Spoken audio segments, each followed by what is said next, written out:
Pernah kebayang nggak gimana caranya sebuah podcast bisa mengubah total peta media di satu negara? Hari ini, kita bakal kulik tuntas Close the Door-nya Deddy Corbuzier. Ini bukan cuma soal popularitas ya, ini soal revolusi media yang ternyata dimulai dari satu pintu.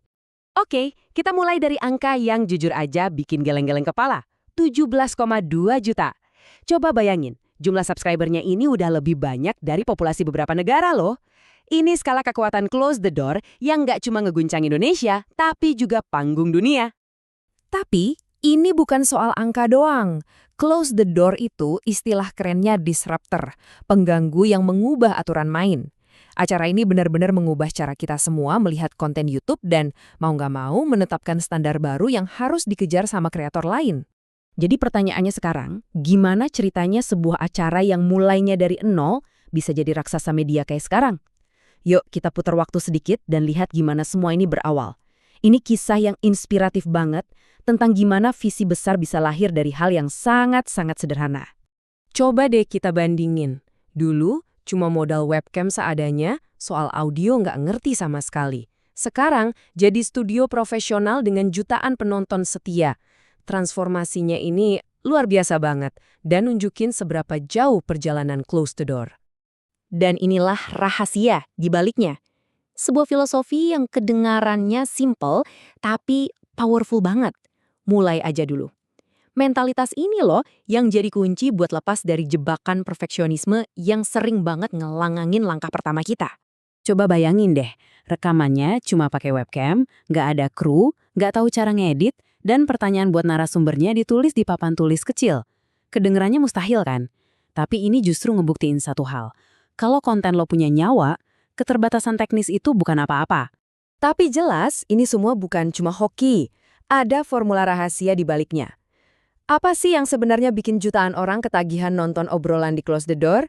Nah, sekarang kita bongkar resepnya. Formulanya itu bisa kita pecah jadi 4 pilar utama.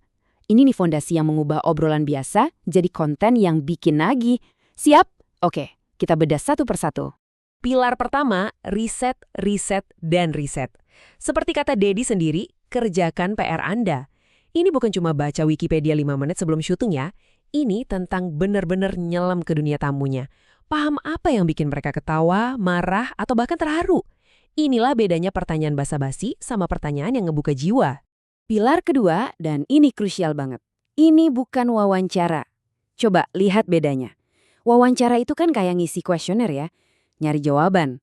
Tapi percakapan, wah itu petualangan. Sama-sama nyari pemahaman, alirannya bebas, otentik, dan nggak bisa ditebak. Lanjut, pilar ketiga. Sajikan sesuatu yang baru. Tujuannya simpel, seperti yang dia bilang. Mendiskusikan sesuatu yang mereka tidak pernah dengar. Ini yang bikin penonton ngerasa dapat sesuatu yang eksklusif. Sebuah sudut pandang yang nggak bakal mereka temuin di tempat lain. Dan pilar terakhir, mungkin yang paling penting, menciptakan ruang aman. Di sini nggak ada yang namanya ngejudge. Tamu bisa jadi diri mereka sendiri, ngebuka cerita yang paling personal sekalipun, karena mereka tahu mereka didengerin, bukan dihakimi. Dari sini lahir momen-momen yang paling jujur.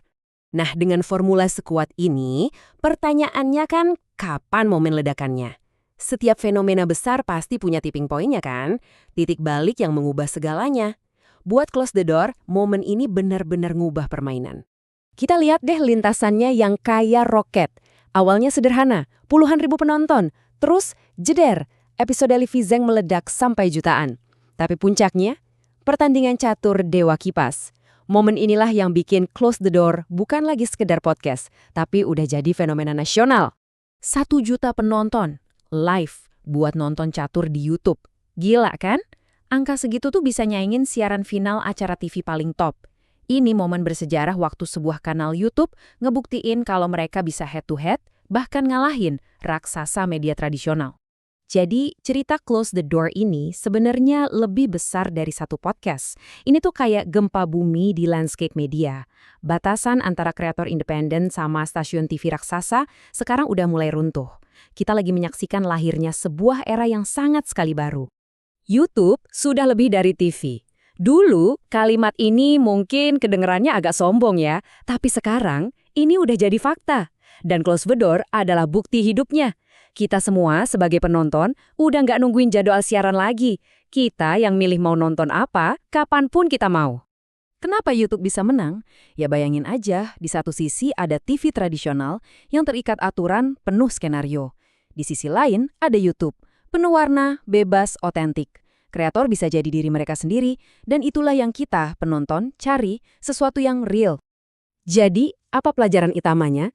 Revolusi media ini ternyata lahir dari dua hal. Keberanian buat mulai aja dulu, dan kecerdasan buat membangun formula percakapan yang kuat. Aksi yang sederhana, tapi strateginya canggih. Itulah kuncinya. Nah, ini ninggalin kita sama satu pertanyaan besar. Kalau satu orang cuma modal webcam dan ide brilian bisa ngebangun kerajaan medianya sendiri, apa artinya ini buat masa depan kita semua dalam menikmati hiburan? Coba deh kita renungin bareng-bareng.